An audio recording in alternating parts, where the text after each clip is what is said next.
I just paid my T-Mobile bill, walked over to the store, paid with cash because most of my money's in cash. And I got to be careful because like certain things really only pay with a card. They don't accept cash for some things. Like I'm going to get fingerprinted a little bit. They don't take cash, so I gotta be careful what I use my cards for. But for that, I'm gonna get some Taco Bell because I'm probably gonna walk to the fingerprint place to save money. So spend a little bit on Taco Bell and get ready for the trek. Probably take my scooter. I got Wendy's. This Taco Bell is drive-through only. Need some fuel. I'm gonna save money, not Uber to get fingerprinted. Walk and scooter 5 miles each way.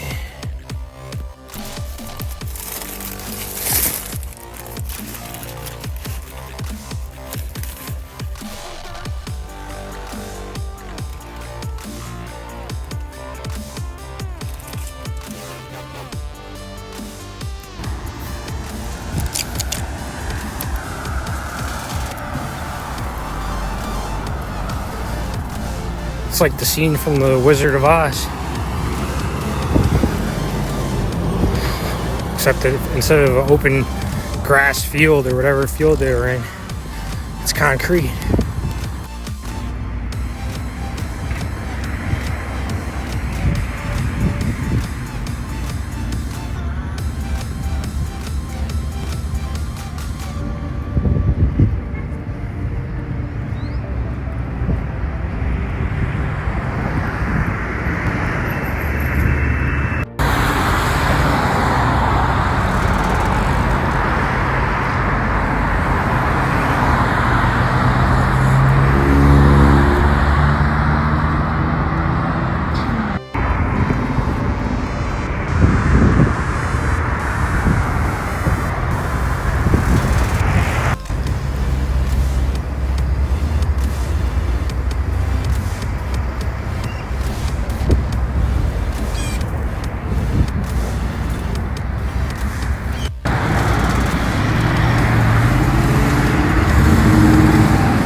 Ricky Williams for the touchdown.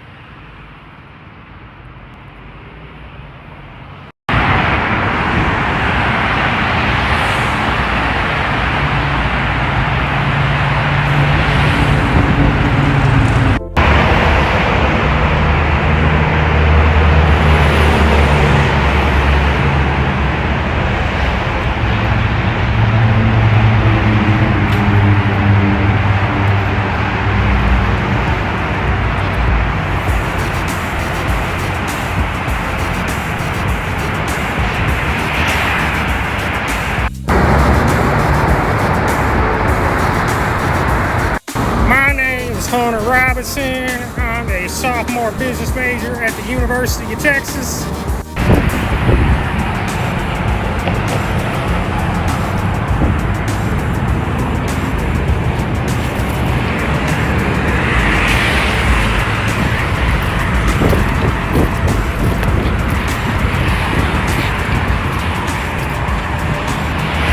Oh, there's a fucking sidewalk over there. Fuck!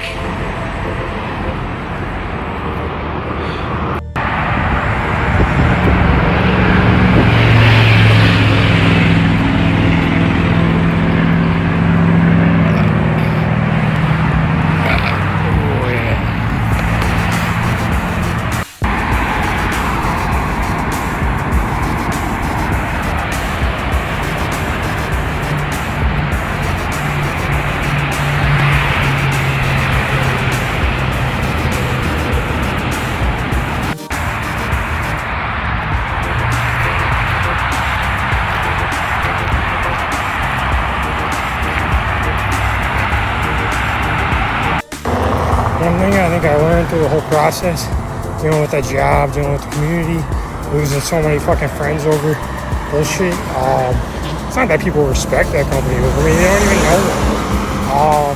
Yeah, maybe it is. Maybe it has more to do with the fact that if people had as much respect for me because they were fucking attracted to me, I'd probably be married with a fucking set of kids by now. All the character I have, all the fucking work ethic I have. It's pretty sad that's not that fucking case. Honestly, but society's a sad fucking place.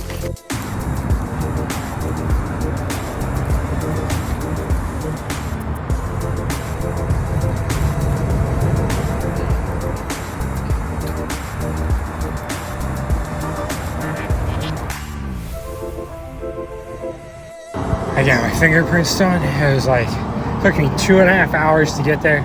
Done in 5 minutes. Man. I don't know if I got a jug of water, but I don't know if I don't know if I should just take a bus. I'll just take a bus. I gotta figure out the bus lines and figure out where I gotta go.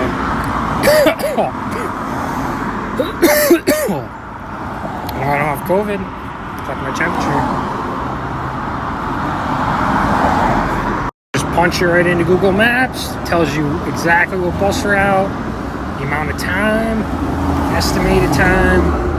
Pretty easy. It was like fucking $2.50. It's gonna take an hour, but I'm taking it.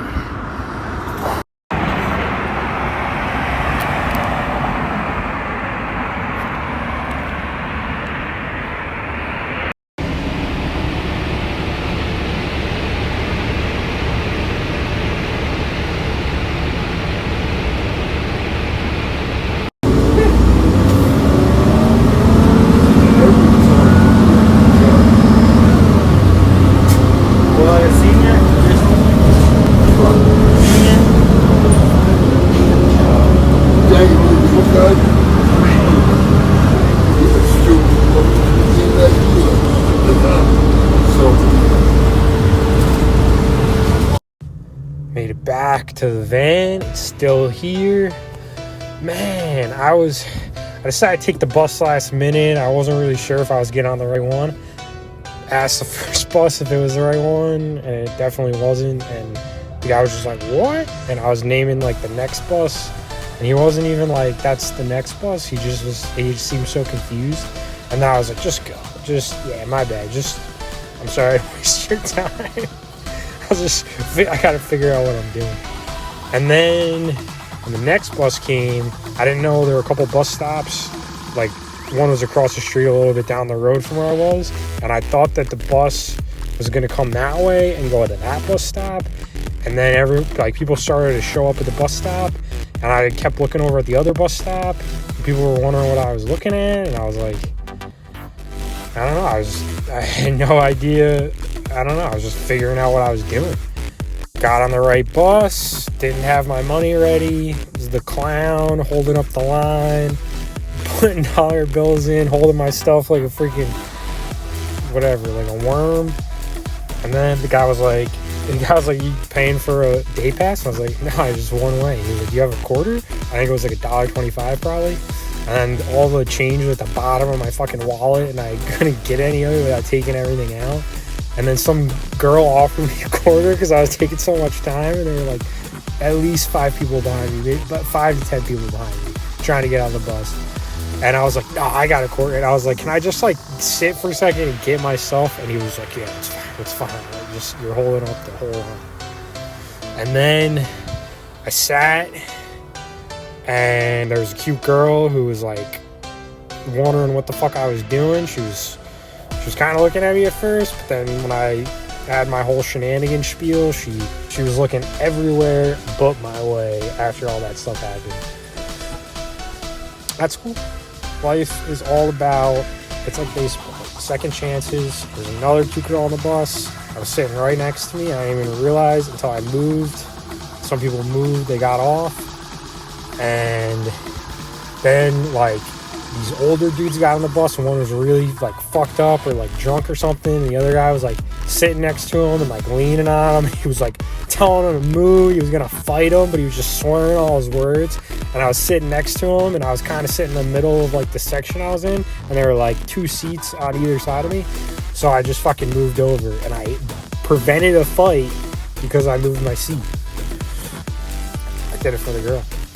And she was kind of like looking over, but then I looked over, and I don't have any game plan because I'm not used to doing anything like that, because I haven't had any like fucking, yeah, you want to come hang out in my van that doesn't start? You want to hang out in my box on wheels that I live in that's been stuck in the same spot for 3 weeks? That's my pickup game right now. It's not going to work. Oh, so... yeah, I don't know. I could use the beard. I could drop a note and say I got a seat for you. That's probably my best game move. I got a seat for a queen. A nice fucking beard. But I can't fucking. I got enough shit to worry about right now. She had a cool tattoo on her ankle. Yeah, I broke up a fight, and I got off, and I got off at the right fucking stop, and I made it to the van. So I think all that walking, I need to walk and meditate on a regular basis as soon as I can, and there's no excuse to not be able to do that. Because I think that was walking fucking 5 miles, or pretty sure it's 5 miles. It was great for my anxiety. I did not expect to enjoy the bus ride. I was like, oh fuck, you're gonna be on a crowded bus with a ton of people, and I was just fucking chilling. My vibes were great. My anxiety was great. So every one of those people started to make fun of me was my anxiety feud, and then my vibes were all off, and they would just feed off of it. They would just try to get me in the lunchroom and feed off my shitty vibes. Get me in the lunchroom, feed off my shitty vibes, and it was like this fucking like tactical warfare. And I was just like, leave me alone. I just want to work, and now I want to find a new job, and you're fucking scum. But yeah, I mean, once I get in a position where I can work out and meditate and, therapy, but I think if I work out and meditate, that should really help my anxiety, and therapy will help too. And, there's other reasons for the therapy, but like, get the book going, get the book organized, figure out what's important to talk about. I have an idea of what, me talking to therapists, like the conversations that it's going to lead to, and like where we're going to go with it. The 2 major areas of the issues were, fucking shitty job, shitty fucking, social setting, environment at a job, and then family who didn't want to listen to me, and it just dragged it on to this point. Those are definitely the 2 key areas that we're going to focus on. I don't know if that's going to be the book. I don't know if I'm probably going to have to, talk about who I am a little bit and talk about my life leading up to that job. And it's going to be very unfortunate for those people, because the way my life was and the way my life is and the way I am is very different from how they describe me. So it is unfortunate. I feel bad for them. I'll feel bad for them when the book's done, but it's not feel bad as in like feel bad isn't like I shouldn't do it, but I feel bad because I should do it and I need to do it, and I feel really bad for them because, you know, they can plead fucking, you know, ignorance, they can plead you know, an honest mistake, but when I talk about my work experience, it's definitely not going to be how people are going to see it, how people are going to fucking, you know, I'm not going to say lying, but like, you know, I understand defending your business. I understand defending your company. But there comes a point in time where you have to just fucking accept it. You just have to accept that you were wrong.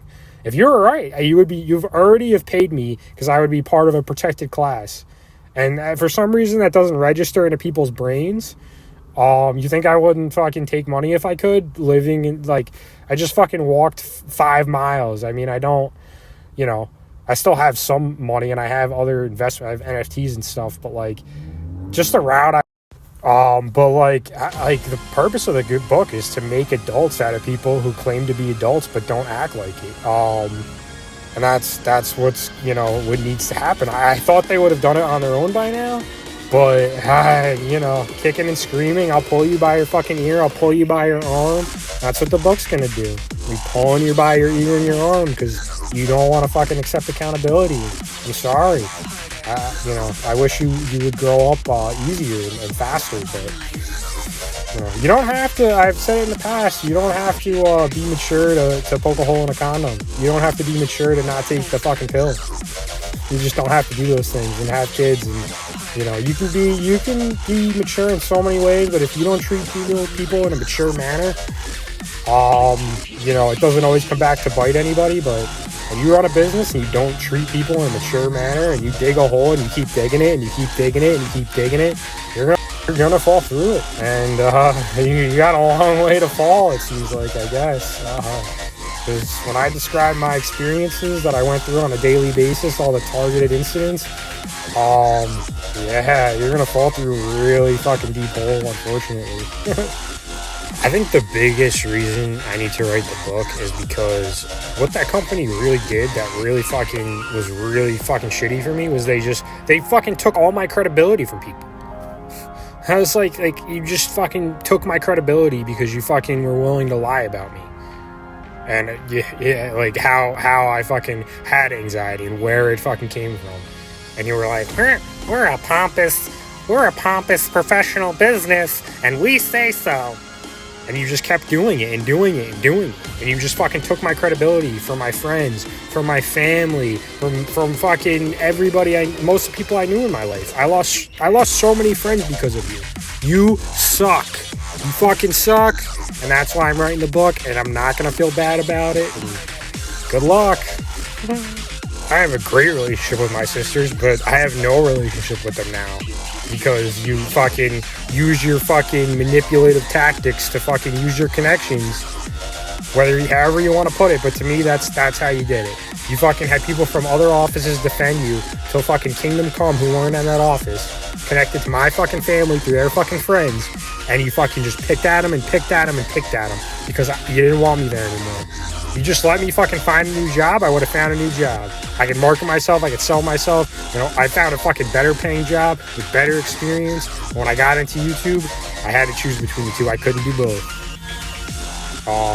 So that was like the main problem with the other fucking job and all the shit I was still dealing with. When you're a stupid fucking company, you immature fucking pricks, you're fucking children, you honestly don't deserve to run a fucking business. That office that I worked in, you don't deserve to manage people. You don't deserve to fucking have that much power over people's fucking... Because you abused your power to fucking get me out of the office. That's really what you fucking did. You abuse your fucking power. You lose your fucking power because somebody who's powerful enough can take it from you because you fucking need accountability.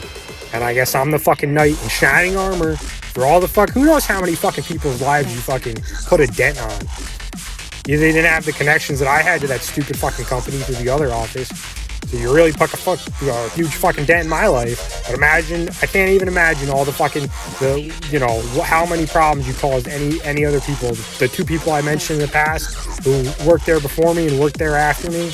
and you just want to fucking stick your noses up in the air like you fucking done nothing. Well, you know what? I'm gonna take your fucking face and I'm gonna bring it down and I'm gonna rub it in fucking the fucking ground. Like when my youngest sister, I was one of the last times my middle sister, she tried to fight me beyond when I was fucking 10. But around the time when I was 10, my fucking youngest sister, she probably got picked on by my fucking middle sister or fucking somebody at school or somebody. I came home one day and she just fucking, it was still at that point where my sisters were stronger than me, but I started to grow a little bit and I was playing football and I didn't know my own strength until I played football. Really. That's like the first time where I was like, wow, you can just fucking just lay fucking people out with your fucking agility and your fucking speed and your fucking power. For my fucking size. And I was home one day, my youngest sister tried to like pick on me for no reason, and I was stronger than her and I was fucking fed up with my sisters picking on me up until that point. As I grew up, like, they didn't do it like a ton, but they did it enough where I was fucking pissed, I was annoyed about it. And then I was like, no fucking more. And she fucking tried to pick on me, tried to physically fucking, bully me.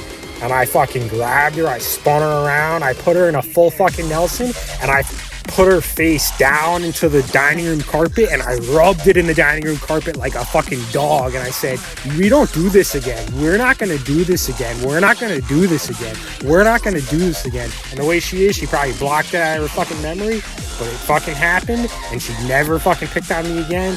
And my middle sister, she's pretty strong. I could probably do that to her if I wanted to at this point, but I probably wasn't until like I was like 16, 17, maybe 16 where I could actually do that to her, and I never had a reason to do it. You give me a reason to fucking make you accountable, I will do it so you don't do what you fucking did that was wrong ever again. That's what I do. I've broken up fights. I fucking, I clocked my youngest sister when she threw out my chicken nuggets. She never threw them out again. You're not going to fucking ruin anybody's life who works for you ever again. When I'm done with that, finished with that book, when I'm done with that book, after I go through therapy, after I fucking put the key concepts together and then fill in the blanks, it's going to be so you don't fucking do what you did to me to anybody ever again. Because you couldn't grow up and you couldn't accept accountability. It took this much of me up until this point, all the energy I put into my fucking videos, my vlogs, everything before that, all the conversations I had, no one wanted to listen to me. You drove me to this fucking point because you didn't want to fucking grow up. I don't care how old you are. I don't care how much responsibility you have. You're not grown-ups. I don't care that I fucking am messy and smoked the weed after fucking work and since I was sophomore in college all the way through up until like a few months ago for most of my life. I don't care how people look at that. I care about how people treat people. That's how most maturity should be defined. And you're not grown-ups. The one thing that I like can't fathom out of the whole situation is that like people think that like somebody you work with says that about you because they like you. Like, how does that process in people's judgment, in people's brains? How do they process that? You're saying that about him because you like him. How do you fucking make sense of that? Because your judgment fucking sucks.